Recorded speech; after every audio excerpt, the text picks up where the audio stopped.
Hello, everyone.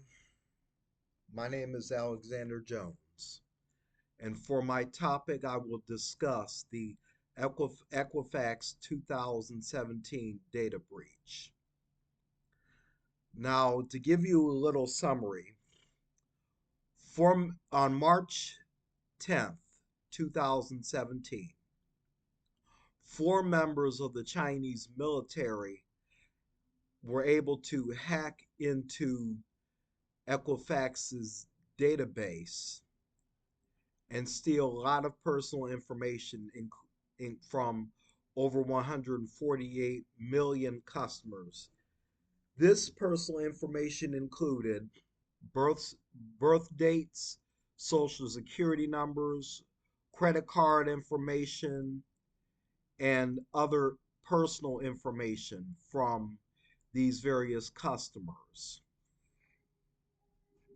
And this was also done for financial gain, and for it was done based on economical and financial gain.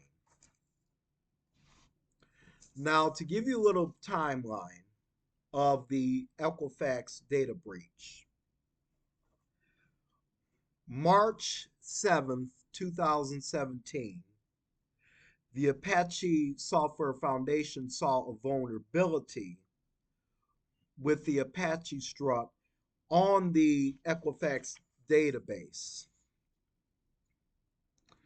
It was a CVE 2017 5638 and released a patch. March 8th, 2017, the Department of Homeland Security contacted Equifax, Experian, and TransUnion to warn them about the Apache struts. March 9th, 2017, an internal message was sent to Equifax administrators insisting them to patch up the vulnerability of the Apache struts. March 15th, 2000, well, and of course, March 10th, 2017 was when the is when they were able is when these perpetrators hacked into the database to steal this personal important information. Now, March 15th, 2017, Equifax's security department administrators sent administrated scans meant to verify that the system's vulnerability of the Apache struts, but the scans did not detect the vulnerability. On May 13th, 2017, hackers began to gain access. Hackers continued to gain access with this personal information.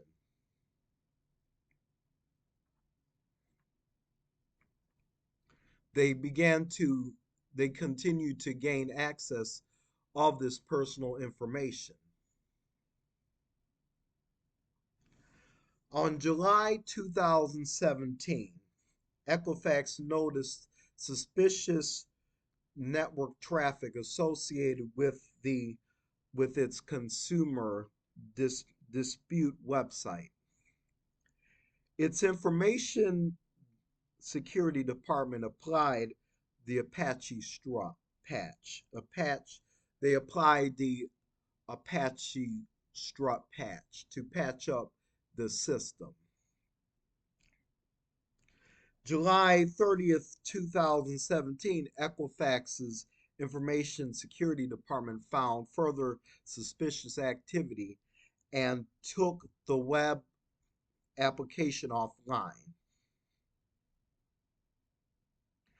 Equifax's chief Information Officer warned CEO Richard Smith of the suspicious activity. On August 1st through the 2nd, 2017, three senior Equifax executives were selling stock worth about $1.8 million. On August 2nd, 2017, Equifax hired security firm Mandiant to perform a forensic investigation of the breach.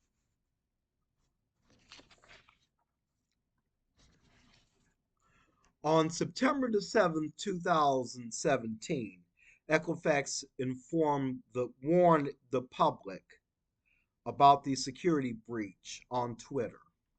Now, on September 11th, 2017, 20 U.S. senators wrote Equifax a letter asking the company to state its position on the Consumer Financial Protection Bureau's rule limiting the use of force arbitration causes.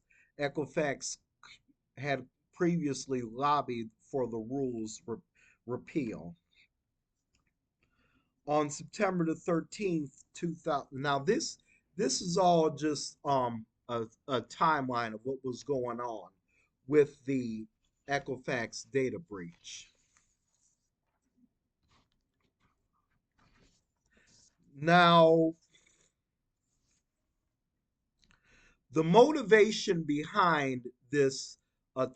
the motivation behind this attack was it was economical and it was for financial gain.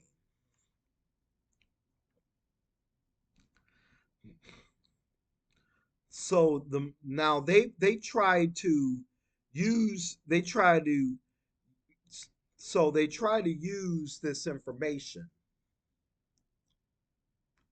for to help with their AI, artificial intelligence.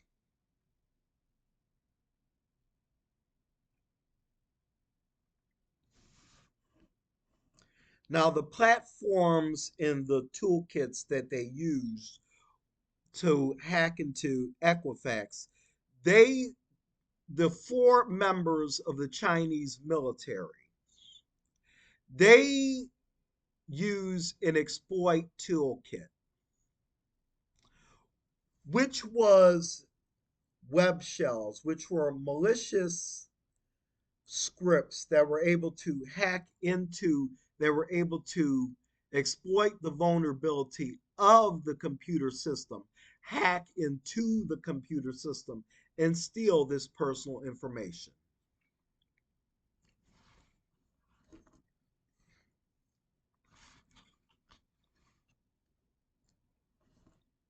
And these were in the techniques that they use.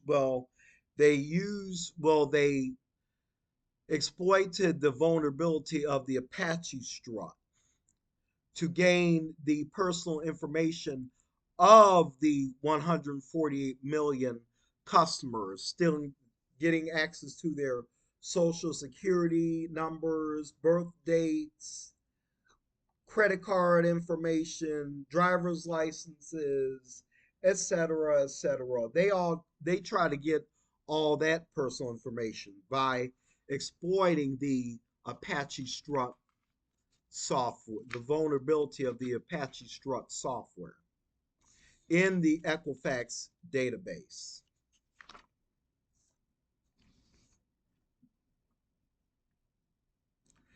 The weakness that the Apache Strut had was basically it wasn't patched up. There was a gaping hole that allowed the hackers to hack into the computer system and steal this important information. Now these and this was a mistake done by a human, this was human error because they didn't take the time to update and patch up the system of the Equifax database. application. And yes, these vulnerabilities were also preventable. They were preventable just by updating the software and by patching up the whatever vulnerabilities, whatever holes, whatever loopholes that were in the software. These could have been avoided just by patching up the software and updating the software.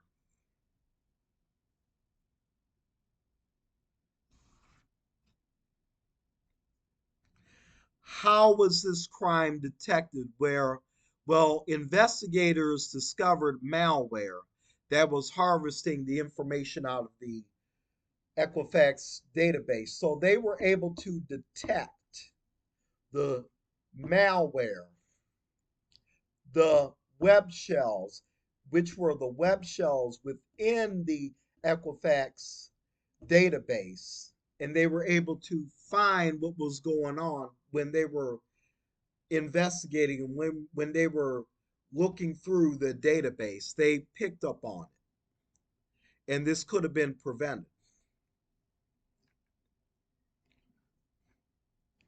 Agencies that were involved, agencies in Canada, the Interpol was involved. Well, not the well, yes, the Interpol, but also most importantly, the FBI was involved because this affected different countries. This affected Canada and the UK as well as the United States. The excuse me, sorry. Excuse me, sorry, my phone. I'm going to put this on vibrate. Silence the phone. Excuse me, sorry about that. The FBI arrested four members of the Chinese military. Their names were Wu Jingyang, Wang Kai, Zhu Qi, and Lu Li. These were all the perpetrators who were responsible for the cyber attack upon Equifax.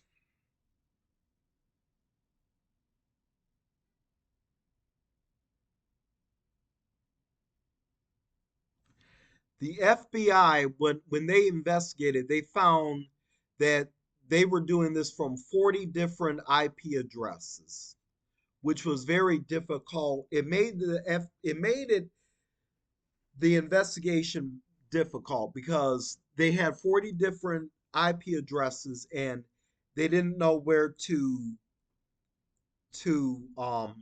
begin, where to start, and they didn't know where to get at the perpetrators because they didn't know what computers were they operating from. So that's one of the forensics, one of the difficult forensics that were attributed from this cyber breach on Equifax. I'm sorry, I'm just trying to charge my phone. It's about to die.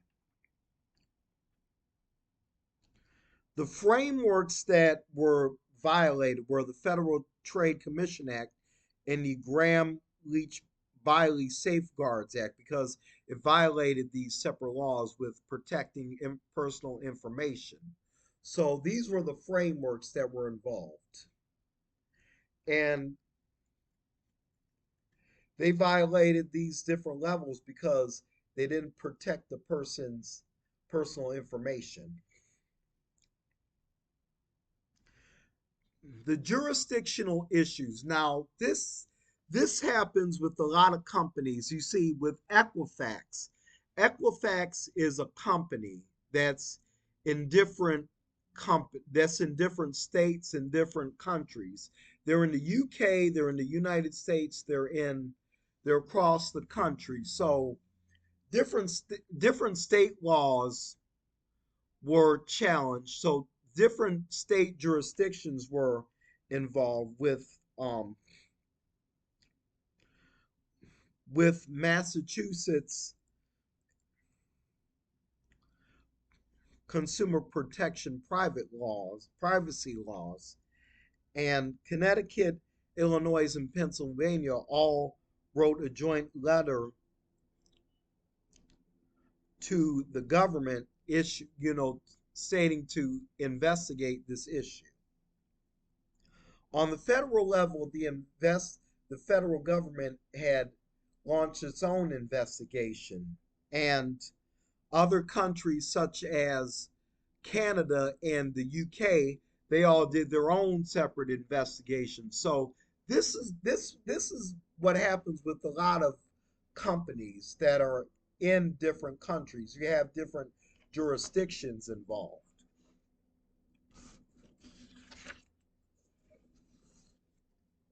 Now, to my knowledge, corporate responsibility was in the play because it was Equifax's negligence that they didn't keep up with keeping their software on point and protecting their customers' information, and that the information was it was taken unauthorized because of their negligence. Now, what I see is that the cybercrime laws did not prevent this from happening because it was done by negligence by a company. Equifax didn't update their computers and didn't patch up the Apache Struts software.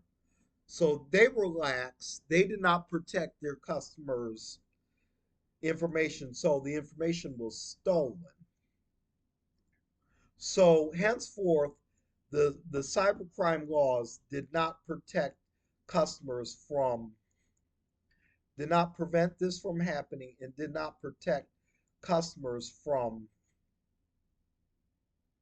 this incident.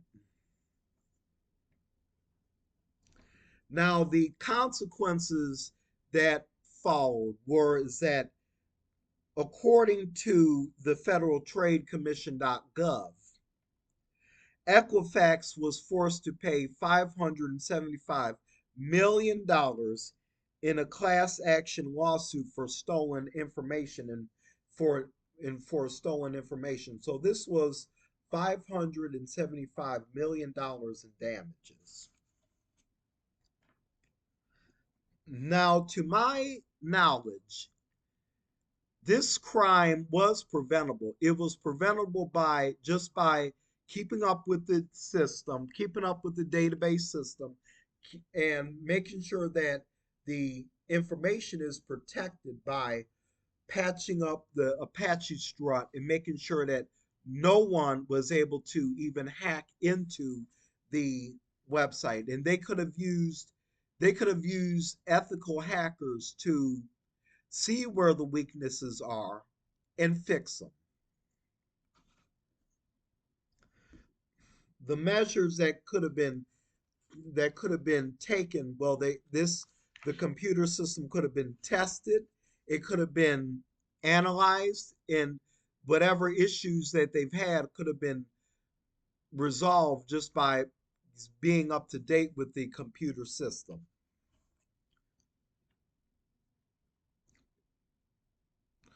The safeguards that were implemented in the aftermath of this data breach is that their IT department eventually they patched up the Apache Strut software, and they were able to block any suspicious traffic traveling through the website. My Based on my knowledge, based on what had happened with the Equifax data breach, how they were able to hack into the system,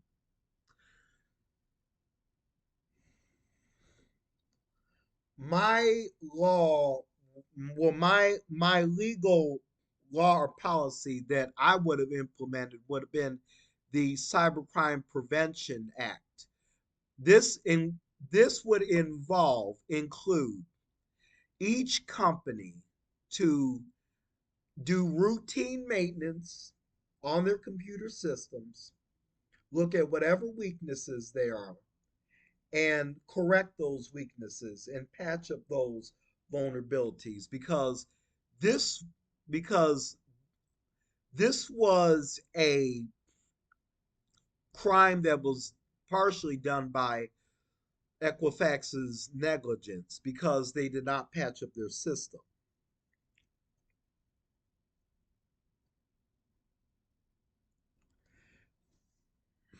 Now, based on my case study, it was because Equifax had their computers hacked. They had their database hacked because of their negligence, because they did not do their job in patching up the system.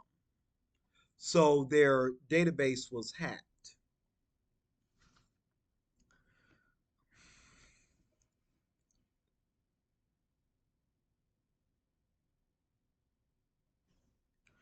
The ethical concerns that I have is that Equifax did not do their jobs. They did not make sure that the information was protected. They did not do their jobs, and they could have they could have prevented this by patching up their computer systems and protecting their customers. And this is very, very important to do. And of course, they have sent enforcement by, correcting whatever, by cleaning their computer systems, patching up their software. And this is pretty much what should have been done. My name is Alexander Jones, and this is my video. I'm glad. Thank you for watching and listening to my video, and thank you for taking the time to watch my video. My name is Alexander Jones. Equifax Data Breach 2017 topic. Thank you. Bye bye.